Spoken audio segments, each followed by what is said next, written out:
냄새를 못 맡기 시작하면 그때부터 시계가 돌아갑니다. 10년에서 15년 뒤에 치매가 찾아올 수 있다는 중요한 신호거든요. 혹시 냄새 맡는 능력이 예전 같지 않다고 느끼신 적 있으신가요? 요즘 입맛이 없으신가요? 밤에 잠을 설치진 않으신가요? 어쩌면 이런 증상들을 그냥 나이 들어서 그런가 보다 하고 넘기고 계시진 않으신가요?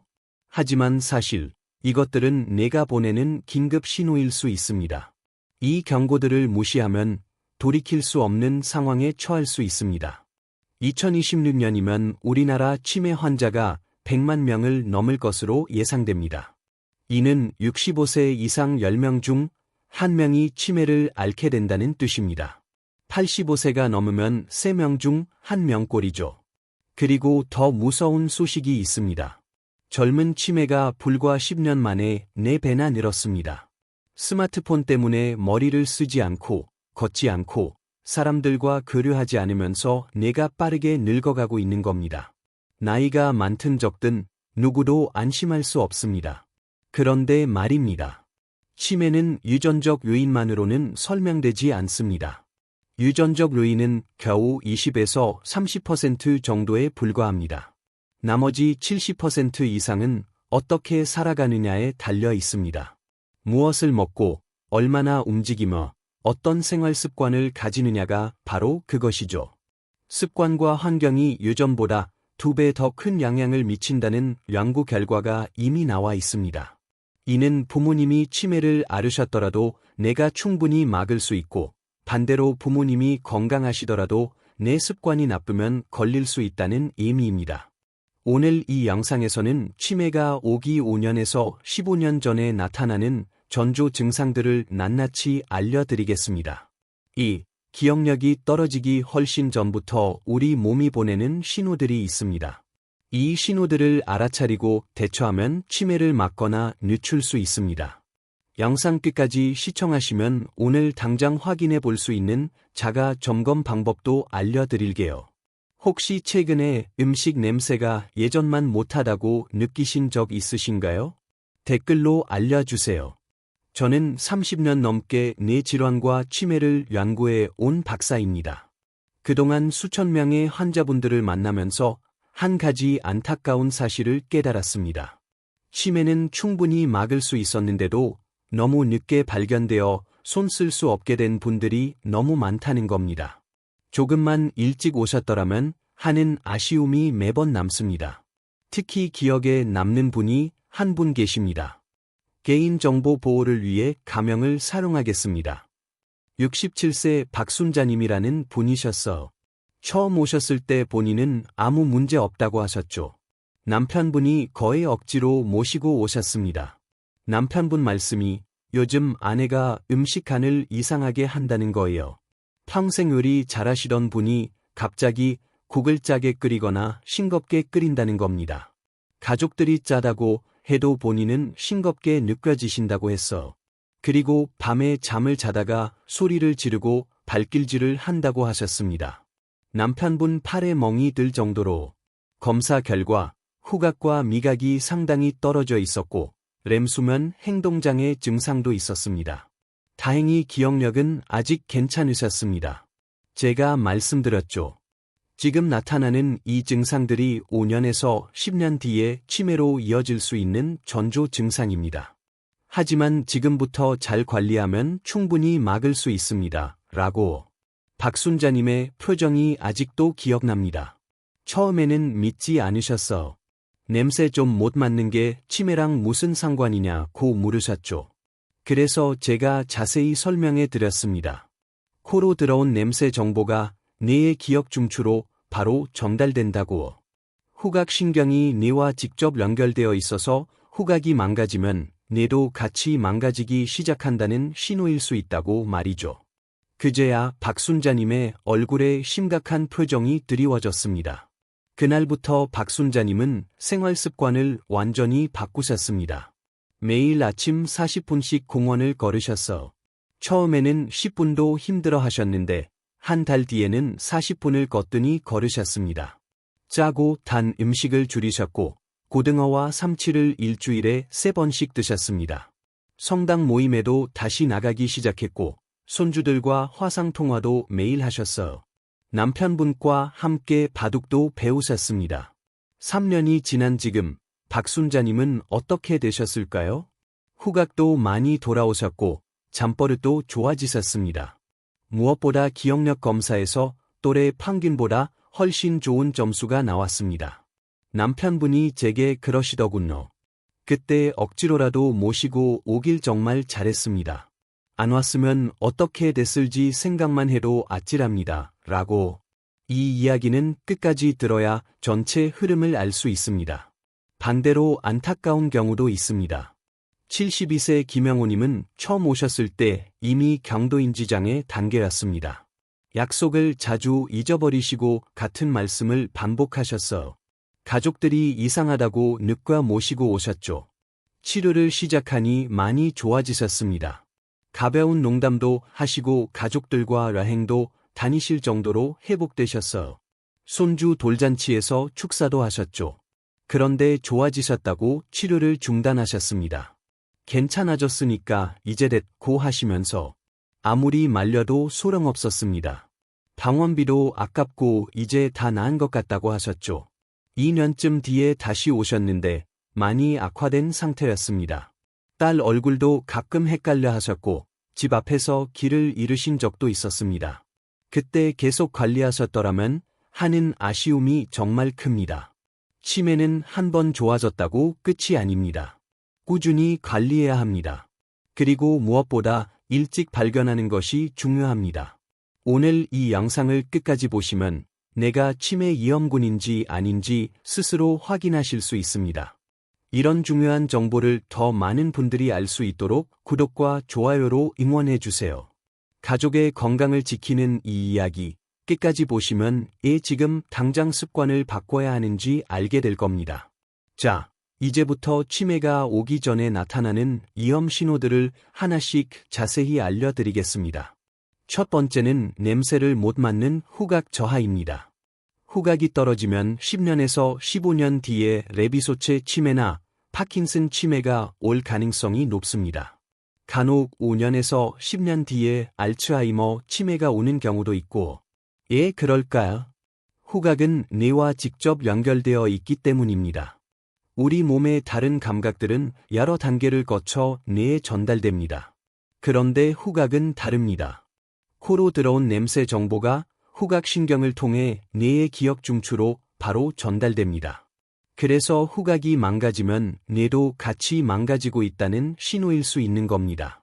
재미있는 사실이 하나 있습니다. 어떤 냄새를 맡으면 갑자기 옛날 기억이 떠오르신 적 있으시죠? 어릴 때 할머니 댁 냄새를 맡으면 그때 기억이 확 떠오르고 어떤 향수 냄새를 맡으면 옛 친구가 생각나고 이게 바로 후각과 기억이 직접 연결되어 있기 때문입니다.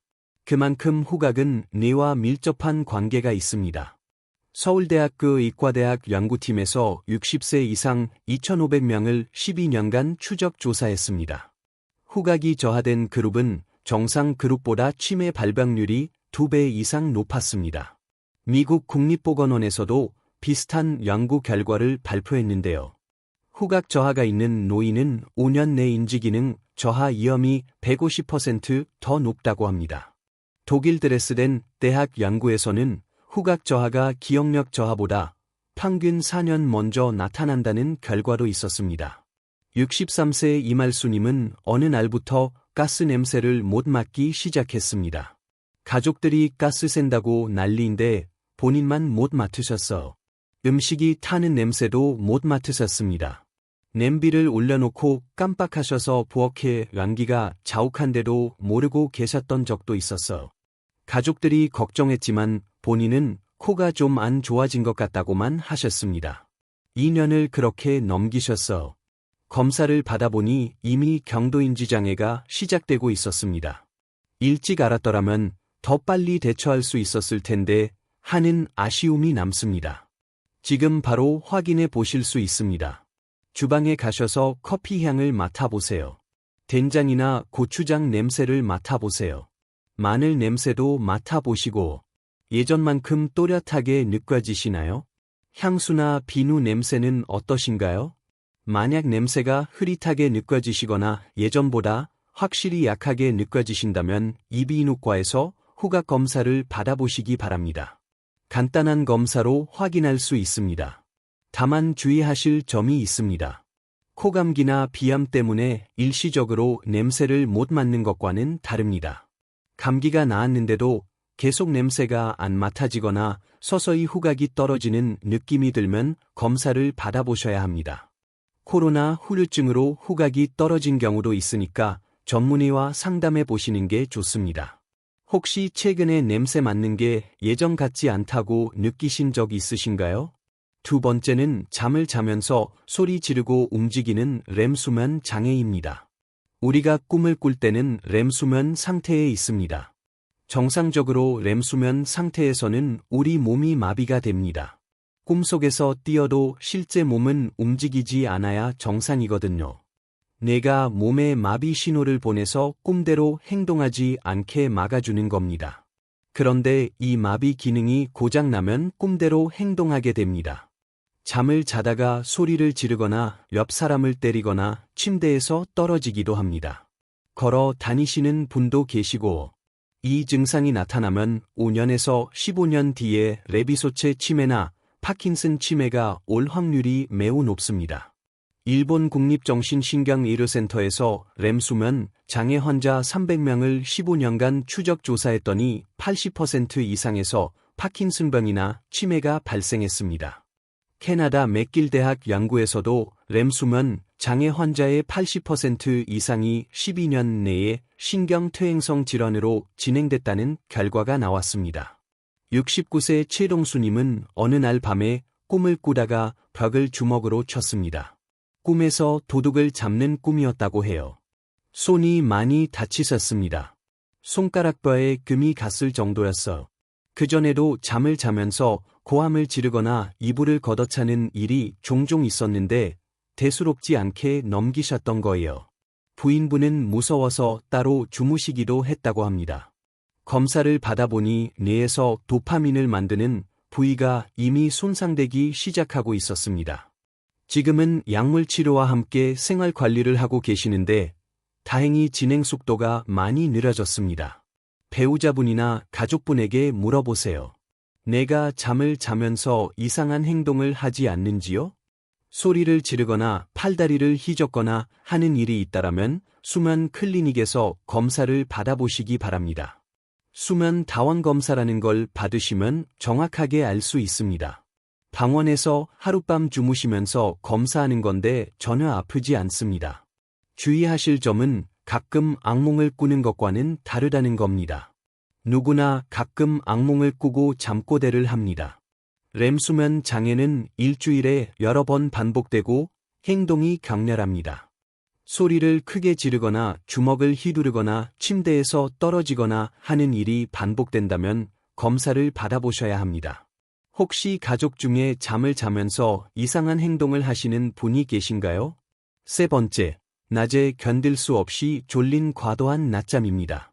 밤에 잠을 충분히 잤는데도 낮에 너무 졸려서 깜빡깜빡 조는 분들이 계십니다. 텔레비전 보다가 졸고, 밥 먹다가 졸고, 대화하다가도 졸립니다.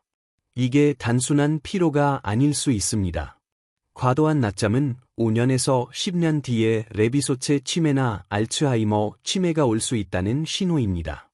우리 뇌에는 글림프 시스템이라는 게 있습니다. 쉽게 말하면 뇌의 하수도 시스템이에요. 자는 동안 뇌 노폐물을 청소하는 시스템인데요. 깊은 잠을 잘 때 뇌세포가 살짝 수축하면서 세포 사이에 틈이 생깁니다. 이 틈으로 뇌척수액이 흘러들어가서 노폐물을 씻어냅니다. 치매를 일으키는 아밀로이드 단백질도 이때 청소됩니다. 그런데 수면의 질이 나빠지면 이 청소 기능이 제대로 작동하지 않습니다. 노폐물이 쌓이고 쌓이면 뇌가 손상됩니다.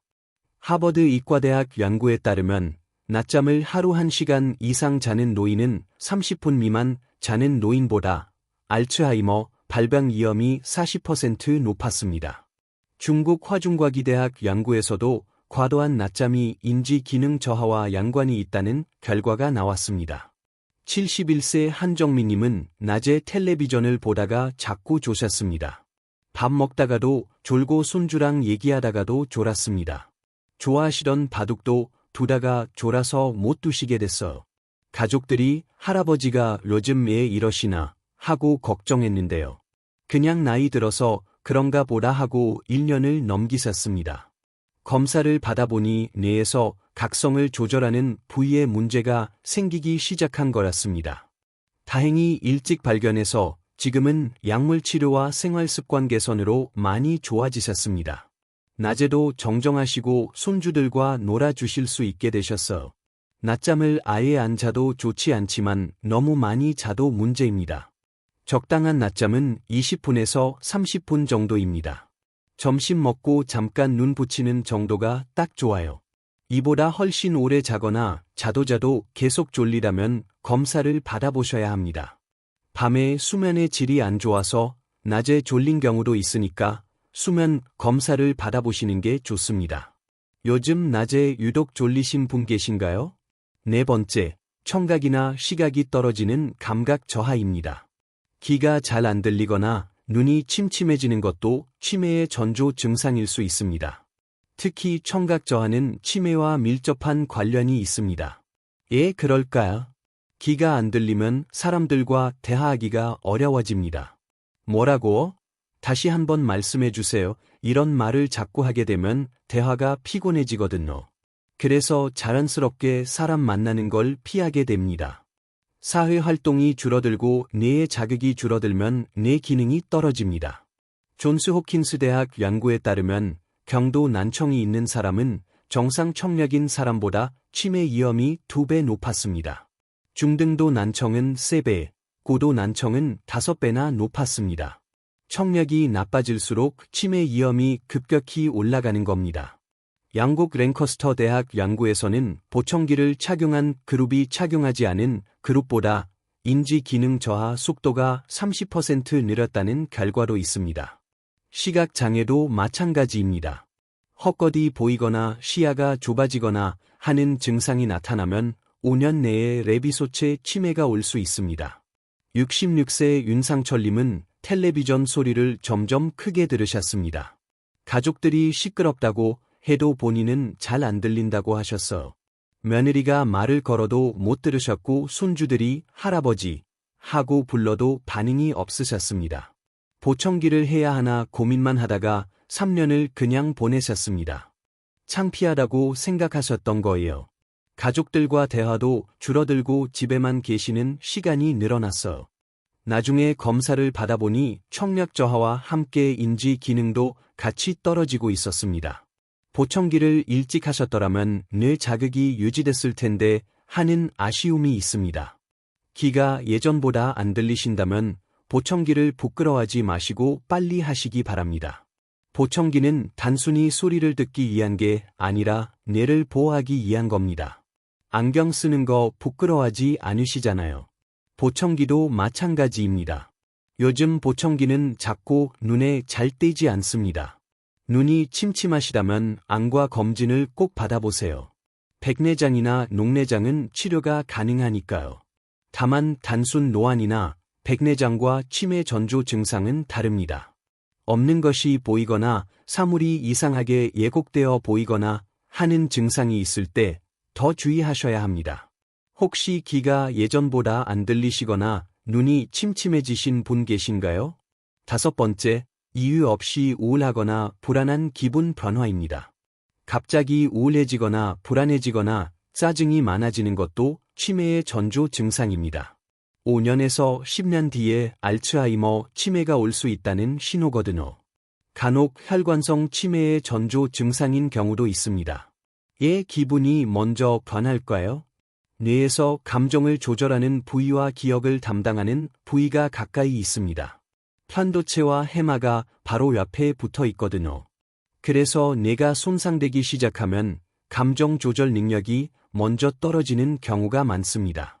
본인도 그런지 모르게 기분이 가라앉거나 화가 나거나 예전에는 안 그랬는데 요즘 부쩍 짜증이 나거나 눈물이 난다거나 하시는 분들 계시죠? 스웨덴 카롤린스카 연구소에서 7,000명을 20년간 추적 조사했습니다. 중년의 우울증을 겪은 사람은 그렇지 않은 사람보다 노년의 치매가 올 확률이 2배 높았습니다. 미국 러시 대학 연구에서도 우울 증상이 있는 노인은 그렇지 않은 노인보다 경도인지장애로 진행될 위험이 2배 이상 높았습니다. 68세 송미경님은 평생 밝고 활발하신 분이었습니다. 동네에서 인기도 많으시고 모임에도 열심히 나가시는 분이셨어. 그런데 60대 중반부터 갑자기 우울해지셨습니다. 뭘 해도 재미가 없고 사람 만나기도 싫어지셨습니다. 아침에 일어나기도 싫고 하루 종일 누워만 계시고 싶다고 하셨어. 가족들은 갱년기 우울증이겠거니 하고 넘겼습니다. 약 좀 드시면 괜찮아지시겠지 하고 3년 뒤에 기억력이 떨어지기 시작하면서 검사를 받아보니 알츠하이머 초기였습니다. 우울 증상이 치매의 시작이었던 겁니다. 이유 없이 기분이 가라앉거나 예전에 좋아하던 것에 흥미가 없어지셨다면 단순한 기분 문제로 넘기지 마세요. 특히 성격이 갑자기 변했다거나 화를 잘 내게 됐다거나 의심이 많아졌다거나 하는 변화가 있다면 검사를 받아보시기 바랍니다. 정신건강의학과에서 상담 받아보시는 것도 좋습니다. 주의하실 점은 일시적인 스트레스나 상실로 인한 우울과는 다르다는 겁니다. 배우자를 잃거나 큰 병을 앓으면 누구나 우울해집니다. 그건 정상입니다. 특별한 이유 없이 몇 달 이상 우울하거나 성격이 확 변했다면 뇌 검사를 받아보셔야 합니다. 혹시 최근에 이유 없이 기분이 가라앉으신 분 계신가요? 지금까지 치매가 오기 전에 나타나는 5가지 위험 신호를 알아봤습니다. 후각 저하, 렘수면 장애, 과도한 낮잠, 감각 저하, 기분 변화. 이 중에 해당되는 게 있으시다면 너무 늦기 전에 검사를 받아보시기 바랍니다. 이제 치매를 예방하고 늦추는 구체적인 방법을 알려드리겠습니다. 첫째, 일주일에 5번 이상 걷기입니다. 유산소 운동은 치매 예방에 가장 효과적인 방법입니다. 운동을 하면 이제 마이오카인이라는 물질이 분비되는데요. 이 물질이 뇌로 가서 뇌세포를 재생시키고 보호합니다. 뇌에서 새로운 신경세포가 만들어지고 신경세포들 사이의 연결도 강화됩니다. 특히 걷기가 좋습니다. 무릎에 부담이 적으면서도 뇌에 충분한 자극을 주거든요. 연구에 따르면 일주일에 150분 이상 유산소 운동을 하면 치매 위험이 30% 줄어듭니다. 한 번에 30분에서 40분 정도 숨이 약간 찰 정도로 빠르게 걸으세요. 옆 사람과 대화는 할 수 있지만 노래는 부르기 힘든 정도가 딱 좋습니다. 너무 천천히 걸으면 효과가 적고 너무 빨리 걸으면 무릎에 무리가 갑니다. 팔을 크게 흔들면서 걸으시면 더 좋습니다. 더 좋은 방법이 있습니다. 그냥 걷기만 하지 말고 머리를 쓰면서 걸으세요. 100에서 70 빼면서 걷는 겁니다. 93, 86, 79 이렇게요. 어렵다고? 그래서 좋은 겁니다. 뇌와 몸을 동시에 쓰면 효과가 2배입니다. 노래 가사를 외우면서 걸어도 좋고 주변 간판 글자를 읽으면서 걸어도 좋습니다. 다만 무릎이 안 좋으신 분은 수영이나 실내 자전거가 더 좋을 수 있습니다. 본인 몸 상태에 맞는 운동을 선택하세요. 중요한 건 꾸준히 하는 겁니다. 일주일에 한 번 2시간 걷는 것보다 매일 30분 걷는 게 훨씬 효과적입니다. 오늘 당장 집 앞을 30분 걸어 보시겠습니까? 둘째, 사람을 만나고 대화하기입니다. 사람은 사회적 동물입니다. 혼자 고립되면 뇌가 빠르게 퇴화합니다. 사람과 어울리면 뇌가 자극을 받습니다. 상대방 말을 듣고 이해하고 대답을 생각해 내야 하거든요. 상대방 표정도 읽어야 하고 분위기도 파악해야 합니다. 이 과정에서 뇌 여러 부위가 동시에 활성화됩니다. 호주 시드니 대학 연구에 따르면 사회적 활동을 주 3회 이상 하는 노인은 그렇지 않은 노인보다 치매 발병률이 30에서 40% 낮았습니다.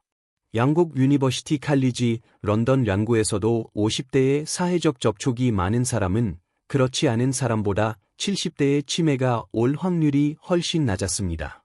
노인정에 나가시거나 동호회 활동을 하시거나 종교 모임에 참여하시는 것 모두 좋습니다.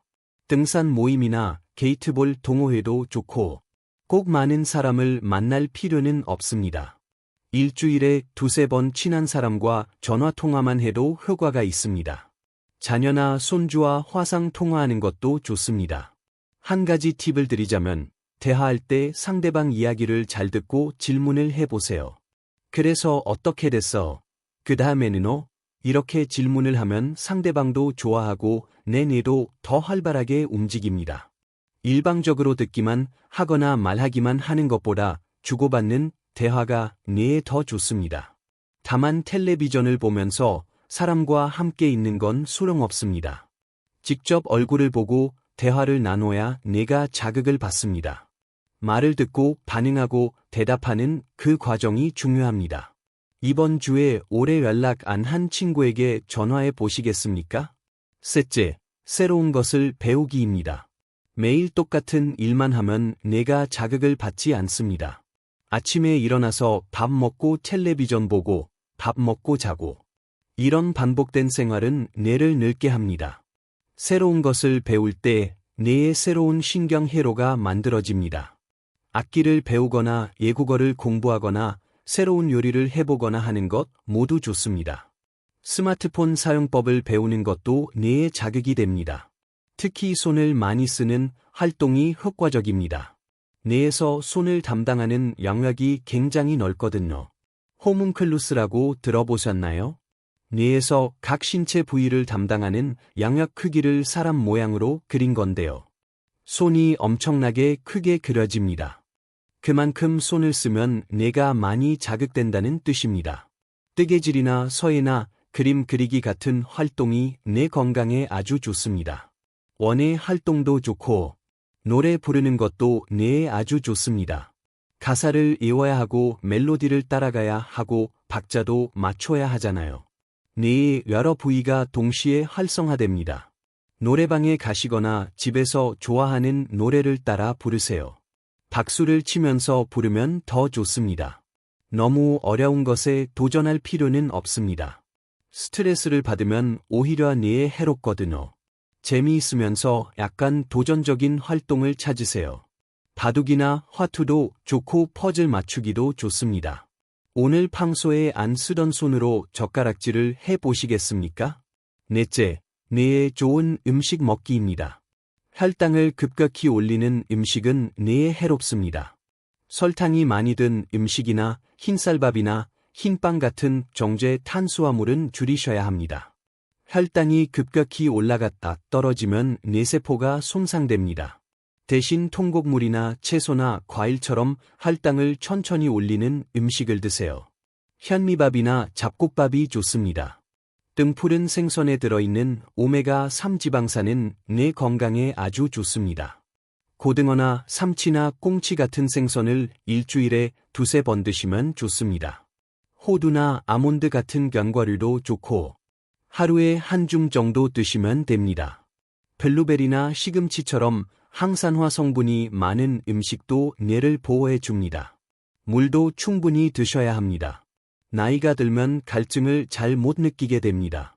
목이 안 말라도 하루에 6잔에서 8잔 정도는 드세요. 물이 부족하면 뇌의 기능이 떨어집니다. 두통이 오기도 하고 집중력도 떨어지고 반대로 트랜스 지방이 많은 튀긴 음식이나 가공육은 피하셔야 합니다. 햄이나 소시지 같은 가공육은 장 건강도 해치고 뇌 건강도 해칩니다. 술도 뇌에 직접적인 독으로 작용하니까 드시더라도 적당히 드세요. 담배는 무조건 끊으셔야 합니다. 담배가 뇌혈관을 망가뜨립니다. 오늘 저녁에 생선 반찬을 드셔 보시겠습니까? 다섯째, 깊은 잠 자기입니다. 앞서 말씀드렸듯이 깊은 잠을 잘 때 뇌의 노폐물이 청소됩니다.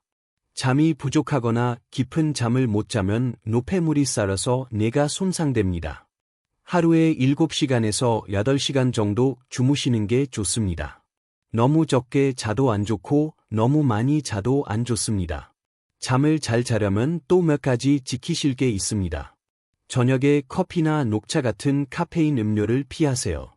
오후 3시 이후에는 카페인을 드시지 않는 게 좋습니다. 자기 전에 스마트폰을 보지 마세요. 화면에서 나오는 푸른 빛이 숨은 호르몬 분비를 방해합니다. 침실은 어둡고 시원하게 유지하시고 매일 같은 시간에 주무시는 습관을 들이세요. 자기 전에 조격을 하시는 것도 좋습니다. 따뜻한 물에 발을 담그면 몸이 이완되고 잠이 잘 옵니다. 15분에서 20분 정도 하시면 됩니다. 라벤더 향이 나는 입욕제를 넣으시면 더 좋습니다. 낮잠은 20분에서 30분 정도만 주무세요. 너무 오래 낮잠을 자면 밤에 깊은 잠을 자기 어렵습니다. 점심 먹고 잠깐 눈 붙이는 정도가 적당합니다. 오늘 밤부터 자기 1시간 전에 스마트폰을 내려놓아 보시겠습니까? 이렇게 5가지 생활 습관만 잘 지켜도 치매 위험을 크게 낮출 수 있습니다. 어렵지 않습니다. 오늘부터 하나씩 시작해 보세요. 이제 마지막으로 오늘 내용을 정리해 드리겠습니다. 오늘 중요한 내용을 많이 말씀드렸습니다. 정리해 드릴게요. 많은 분들이 치매에 대해 잘못 알고 계십니다. 첫 번째 오해. 치매는 기억력이 나빠져야 시작이다. 이건 틀린 말입니다. 치매는 기억력이 떨어지기 5년에서 15년 전부터 다른 증상으로 먼저 나타납니다. 냄새를 못 맡거나 잠버릇이 이상해지거나 낮에 너무 졸리거나 귀가 안 들리거나 이유 없이 우울해지거나 이런 증상들이 뇌가 보내는 긴급 신호입니다. 두 번째 오해. 치매는 유전이니까 어쩔 수 없다. 이것도 틀린 말입니다. 유전 때문에 치매가 오는 경우는 20에서 30%밖에 안 됩니다. 나머지 70% 이상은 습관과 환경 때문입니다. 어떻게 먹고 어떻게 움직이고 어떻게 사느냐가 유전보다 2배 더 큰 영향을 미칩니다. 부모님이 치매라도 내 습관이 좋으면 안 걸릴 수 있습니다. 세 번째 오해. 치매는 한 번 오면 끝이다. 이것도 틀립니다. 치매의 10%는 완치가 됩니다. 원인만 제거하면 정상으로 돌아오는 가락성 치매가 있습니다. 혈관성 치매도 조기에 발견하면 진행을 크게 늦출 수 있습니다. 알츠하이머 치매도 초기에 발견해서 관리하면 훨씬 오래 정상 생활을 유지할 수 있습니다. 반대로 이런 신호들을 무시하고 그냥 나이 탓을 하고 넘기면 어떻게 될까요? 5년, 10년 뒤에 갑자기 가족 얼굴을 못 알아보게 됩니다. 집 앞에서 길을 잃습니다. 화장실도 혼자 못 가게 됩니다. 밥을 먹었는지 안 먹었는지도 모르게 됩니다. 내가 누구인지도 모르게 됩니다. 가족들은 24시간 간병을 해야 합니다. 경제적으로도 정서적으로도 온 가족이 무너집니다. 긴 병에 효자 없다는 말이 왜 나왔겠습니까? 하지만 오늘부터 관리를 시작하면 다릅니다. 매일 30분 걷고 사람들을 만나고 새로운 것을 배우고 제대로 먹고 푹 자면 됩니다. 어려운 게 아닙니다. 돈이 많이 드는 것도 아닙니다. 오늘부터 당장 할 수 있는 것들입니다. 이것만 해도 치매 위험을 절반 가까이 줄일 수 있습니다. 오늘 당장 한 가지만 실천해 보세요. 집 앞을 30분 걸어 보시는 겁니다. 그것만 해도 시작입니다. 내일은 오래 연락 안 한 친구에게 전화해 보세요. 모레는 평소에 안 하던 손 운동을 해보세요. 이렇게 하나씩 습관을 만들어 가시면 됩니다. 한꺼번에 다 하려고 하지 마세요. 하나씩 천천히 하시면 됩니다. 처음에 말씀드린 67세 박순자님 기억하시죠? 냄새를 못 맡고 잠버릇이 나빠지셨던 분이요. 그분은 지금 어떻게 지내고 계실까요? 매일 아침 공원을 걸으시고 손주들과 화상통화도 하시고 성당 모임에도 나가십니다. 후각도 돌아오셨고 기억력도 또래 평균보다 좋으십니다. 3년 전에 그냥 넘기셨더라면 지금쯤 어떻게 됐을까요? 생각만 해도 아찔합니다. 남편분이 억지로라도 모시고 오신 덕분입니다. 저도 나이가 들면서 내 건강에 더 신경을 씁니다. 매일 걷고 사람들을 만나고 새로운 것을 배우려고 노력합니다. 제가 연구하면서 깨달은 건 결국 답은 일상에 있다는 겁니다. 특별한 약이나 비싼 치료가 아니라 매일매일의 작은 습관이 뇌를 지킵니다. 여러분도 할 수 있습니다. 나이가 많다고 포기하지 마세요. 70이 넘어서도 뇌는 새로운 신경세포를 만들 수 있습니다. 지금 시작해도 늦지 않았습니다. 오늘이 가장 빠른 날입니다. 내일로 미루지 마세요. 오늘 이 영상을 보신 게 여러분 인생의 전환점이 될 수 있습니다. 오늘 영상이 도움이 되셨다면 주변 분들에게도 공유해 주세요. 부모님께 보라드리셔도 좋고 형제 자매에게 보내주셔도 좋습니다.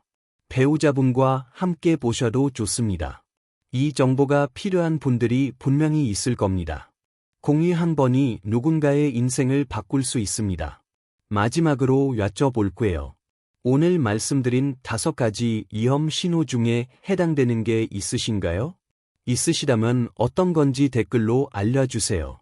그리고 오늘부터 어떤 습관을 시작하실 건지도 댓글로 남겨주세요. 저도 댓글 하나하나 다 읽어봅니다. 서로 응원하고 격려하면서 함께 건강하게 나이 들어갑시다. 끝까지 시청해 주셔서 감사합니다. 듣기만 해도 지혜로워지는 매드센스였습니다.